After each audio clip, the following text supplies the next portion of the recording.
Bir herkese müsaade edin önce. Şöyle geçelim. Verir misin? Tamam, sakin ol. Aynen öyle. Arkadaşlar. Gazze'de 3 aydır artarak devam eden katliam herkesin malumundur. Arkadaşlar. Gösterilmelidir. Bugün burada İsrail'le çalışan, tedarikçiliğini yapan, hayat suyu taşıyan bütün şirketleri protesto ediyoruz. Sembolik olarak Limak Holding gibi birçok firma sanki hiçbir şey olmuyormuş gibi alışverişlerine devam ediyor. Bu pervasızlığı bizim tepkisizliğimizden almaktalar. Biz Müslümanlar olarak hem bu şirketleri hem de onlara yol verenleri rahatsız etmeye devam edeceğiz. Limak Port Limanı'ndan her gün gemiler kalkıyor. Gıda, petrol, demir, çimento gibi malzeme ihtiyaçları bizim topraklarımızdan gideriliyor. Bütün limanlar İsrail'e sevkiyata kapatılsın. Malezya nasıl İsrail'e gelen giden gemilere limanlarını kapattıysa, Kolombiya nasıl İsrail elçisini gönderdiyse, Yemen nasıl boğazları daralttıysa Türkiye'de yapmalıdır. Türkiye'yi temsilen BOTAŞ, Bakü'den gelip İsrail'i besleyen Ceyhan boru hattının arasını kapatmalıdır. Bu noktada söz hakkı ne devletin ne özel teşebbüslerindir. Bu gibi olağanüstü durumlarda söz hakkı milli servetimizin de devletin de asli sahipleri olarak bu topraklarda yaşayan halklarındır. İsrail nasıl BM kararlarına, uluslararası hukuka uymuyorsa sizler de imzalanan anlaşmalara uymayabilirsiniz. İsrail ve Amerika nasıl dünyadan gelen özgür halkların sesine kulağını kapayıp hesap vermekten kurtulamayacaksa sizler de toplum vicdanında unutulmayacaksınız.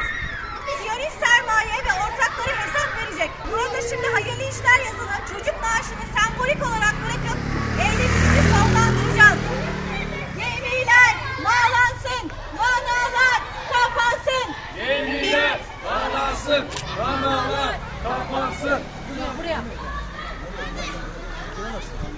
Neye gidemem ya sanki bana Fotoğraf çeker misin?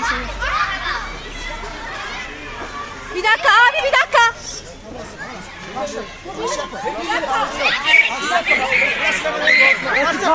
Bir dakika. Devletin malını diyemezsiniz. Burası devletin. Ben alamam geçer. Sen de geçer. hayırlı işler. Konuşma. Dola götürün.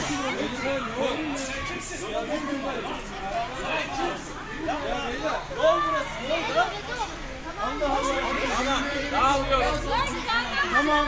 Çık artık. Bırak istediklerini alın bunu istediğiniz yapın şimdi. Hayırlı işler hepinize. Hayırlı işler. Gel. Ya biz kardeşini çağırıyorsun. Gelsene. Gelsene abi. Bırak. Alabilirsiniz. Şimdi alabilirsiniz. Bunların devam milyonlarca var. 10 bin aşkın. 10 bin aşkın. 10 bin aşkın çocuk var. Bebek var. Bunu alın. Tamam herkes dağılsın. Tamam. Gel canım.